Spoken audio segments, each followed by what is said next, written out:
वर्णानामर्थसङ्घानां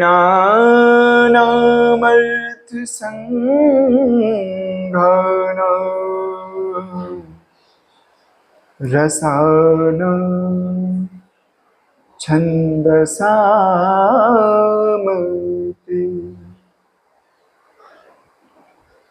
मङ्गलानां च कर्तारो वन्दे वाणी विनायकम्।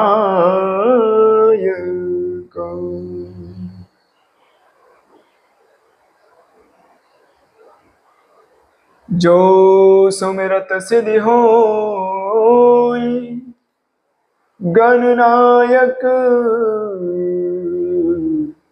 करिवर वदन करहु अनुग्रह सोय बुद्धिरास सब गुण सदन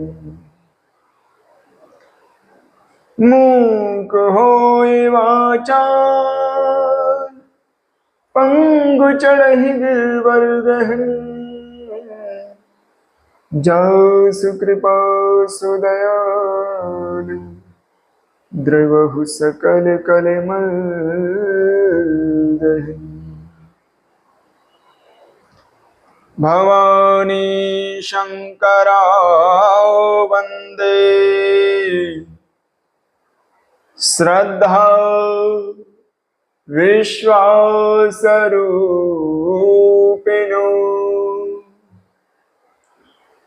याभ्यो विना न पश्यन्ति सेदा स्वान्तः समीश्वरम्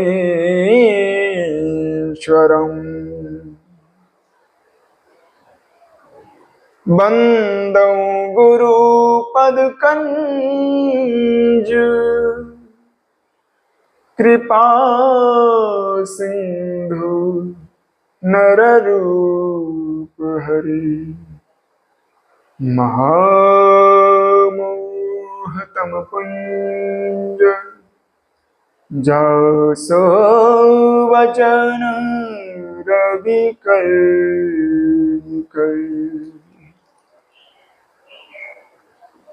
त्वमेव माता च पिता त्वमेव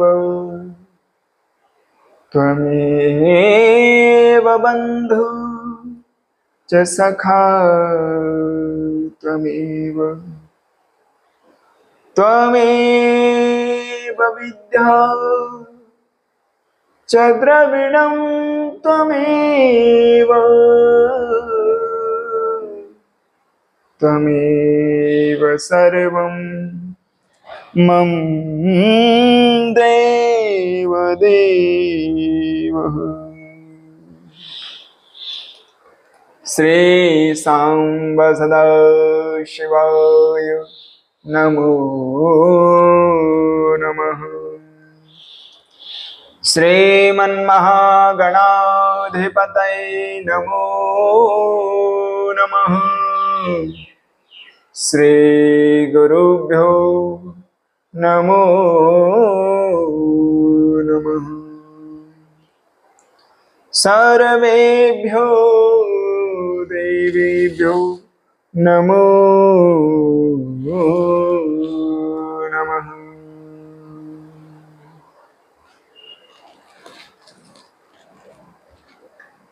प्रिय दर्शकों, आइए साथ मिलकर, जैसा कि मैंने कहा था, संगशद्वं संवदद्वं संवो मनसि जानता देवां भागं यथा पूर्वे सज्जनानां उपासते। साथ साथ चलिए साथ साथ बोलिए, साथ साथ एक दूसरे के मनों को जानिए। जिस प्रकार पूर्व काल में और अभी भी देवतागण परस्पर एक साथ मिलके अपना अपना भाग्य यज्ञ से ले जाते हैं, तभी वे पूजे जाते हैं। आइए, जैसा कि पिछले वीडियो में बताया था, हम आप सब मिलकर अभी श्री शिव महापुराण का अध्ययन करेंगे।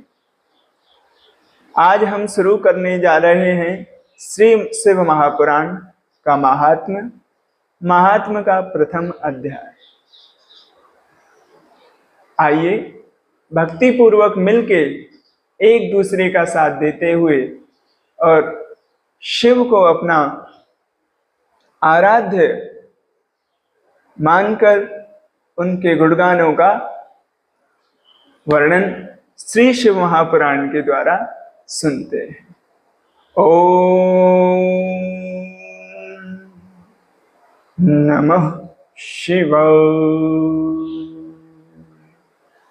ओम नमः शिवाय। ओम नमः शिवाय।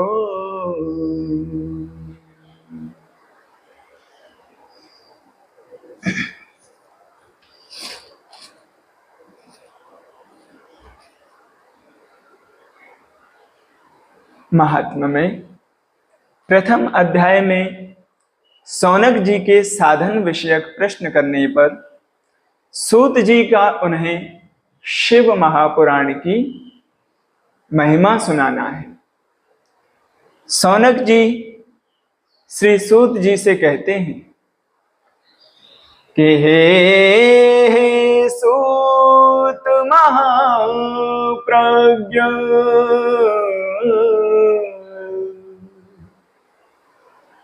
सर्व सिद्धांतवित प्रभु, आख्याहि में कथा सारम,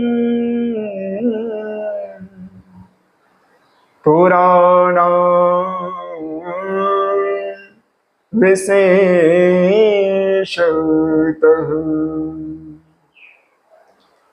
श्री शौनक जी बोले, हे सूत, हे महान ज्ञानी सूत जी, आप संपूर्ण सिद्धांतों के ज्ञाता हैं। हे प्रभु, मुझसे पुराणों की कथाओं के सार तत्व का विशेष रूप से वर्णन कीजिए। फिर कहते हैं शौनक जी, सदाचारश्च सद्भक्ति, विवेको वर्धते कथम,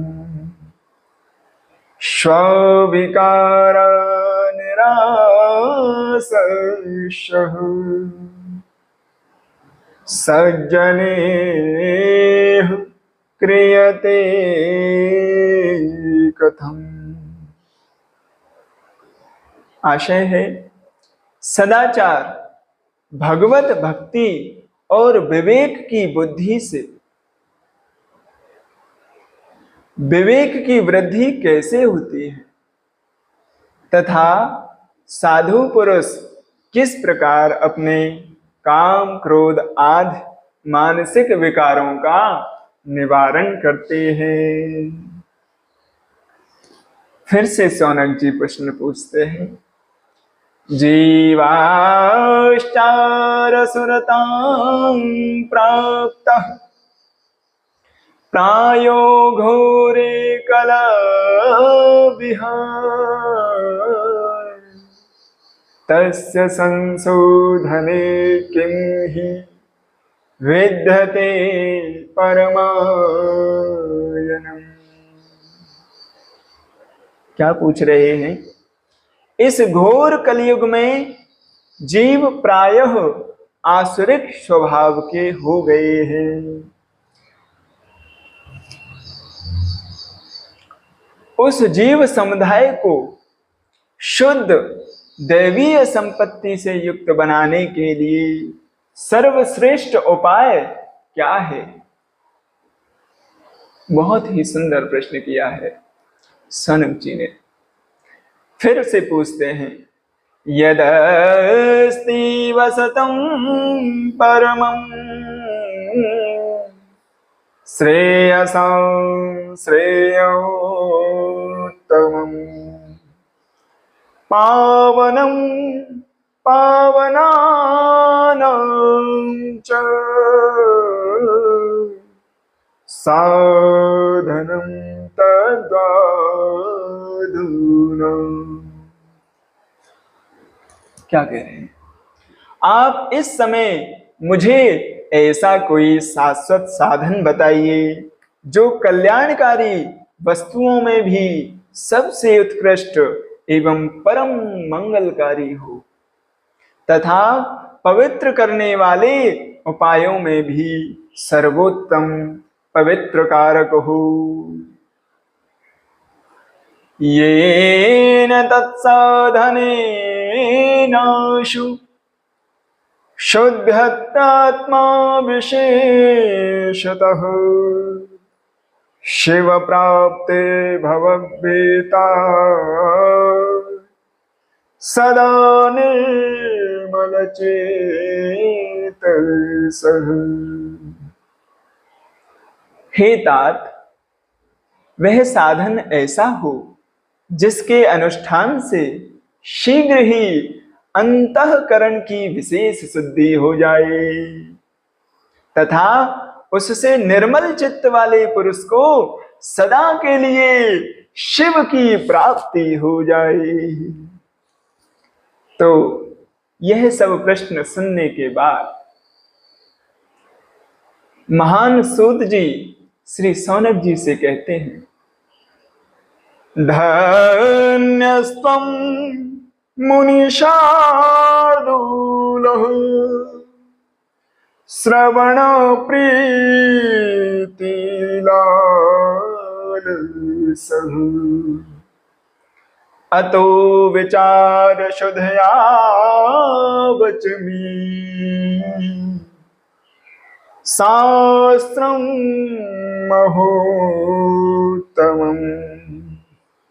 सूत जी क्या बोलते हैं सौनक जी से कि हे मुनि श्रेष्ठ सौनक, आप धन्य हैं, आपके हृदय में पुराण कथा सुनने के प्रति विशेष प्रेम है एवं लालसा है, इसलिए मैं शुद्ध बुद्धि से विचार कर परम उत्तम शास्त्र का वर्णन करता हूं।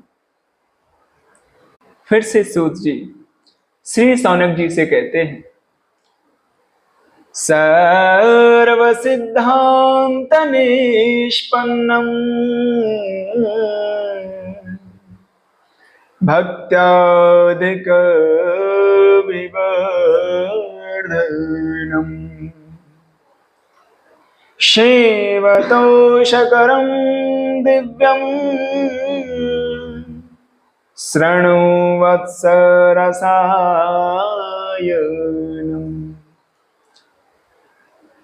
हे शौनक जी, हे वत्स, संपूर्ण शास्त्रों के सिद्धांत से संपन्न भक्ति आदि को बढ़ा देने वाला, भगवान शिव को संतुष्ट करने वाला तथा कानों के लिए रसायन स्वरूप दिव्य पुराण का श्रवण कीजिए। काल व्याल महात्रासा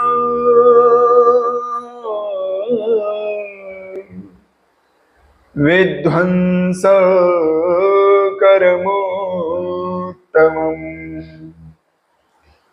शैवं पुराणं पारमम् सेवनोक्तं पुरामुने। फिर कहते हैं कि यह उत्तम श्री शिव महापुराण काल रूपी सर्प से प्राप्त होने वाले महान त्रास का नाश कर देने वाला है।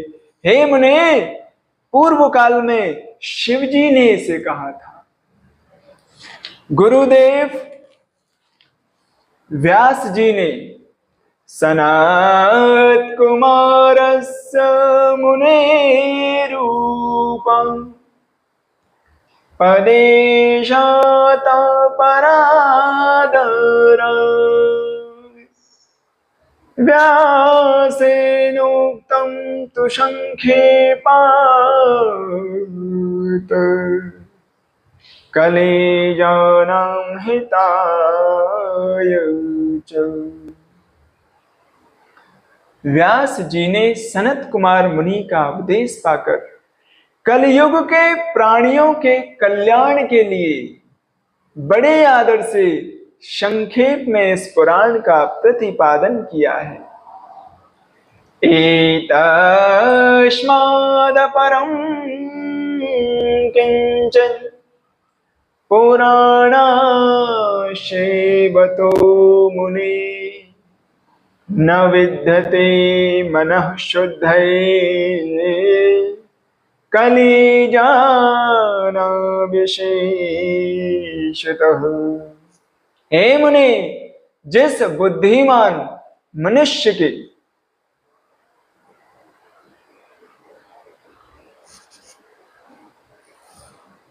बड़े पुण्य होते हैं, उसी महाभाग्यशाली व्यक्ति की इस पुराण में प्रीति होती है।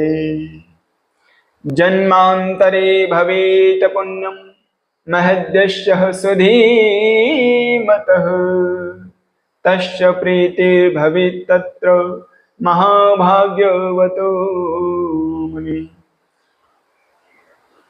और हे मुने, विशेष रूप से कलयुग के प्राणियों के चित्त शुद्धि के लिए इस शिव महापुराण के अतिरिक्त और कोई साधन नहीं है। एतत् शिव पुराणं हि परमं शास्त्रमोत्तमम्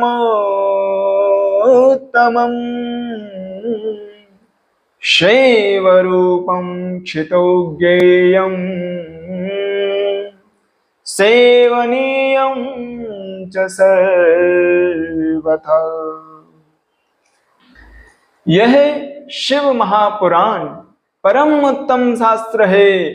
इसे इस भूतल पर भगवान शिव का वांगमय स्वरूप समझना चाहिए और सब प्रकार से इसका सेवन करना चाहिए। पठना श्रवणादस्य भक्तिमान नरशात्तमः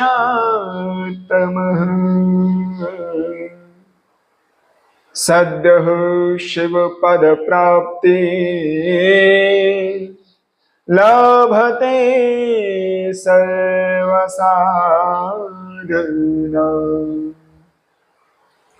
श्री सूत जी कहते हैं कि हे शौनक, इसके पठन और श्रवण से शिव भक्ति पाकर श्रेष्ठतम स्थिति में पहुंचा हुआ मनुष्य शीघ्र ही शिव पद को प्राप्त कर लेता है।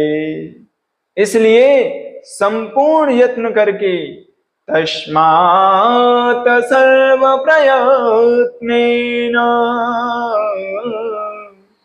कांक्षितं पठनं रभि तथा श्रवणं प्रेम्णा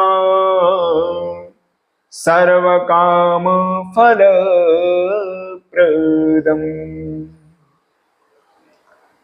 इसलिए संपूर्ण यत्न करके मनुष्यों ने इस पुराण के अध्ययन को अभीष्ट साधन माना है।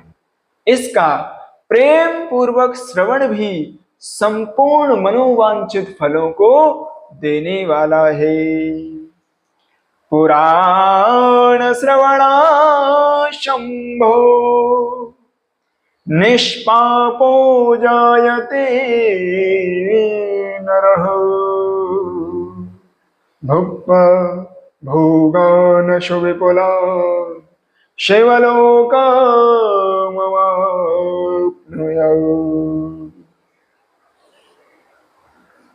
भगवान शिव के इस पुराण को सुनने से मनुष्य सभी पापों से मुक्त हो जाता है तथा बड़े बड़े उत्कृष्ट भोगों का उपभोग करके अंत में शिवलोक को प्राप्त होता है। राजसूयेन यात् पुण्यम् मग्निष्टोमशतेन च तत् पुण्यं लभते शंभो कथा श्रावण मात्रतः।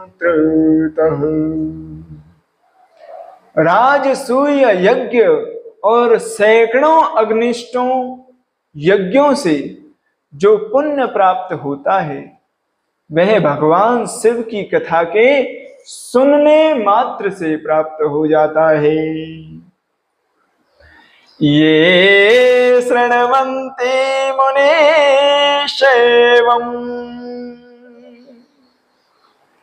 पुराणं शास्त्रमोत्तमम्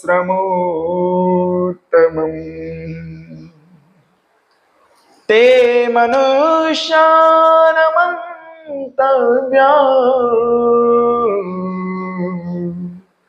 रुद्रो एव न संशयः।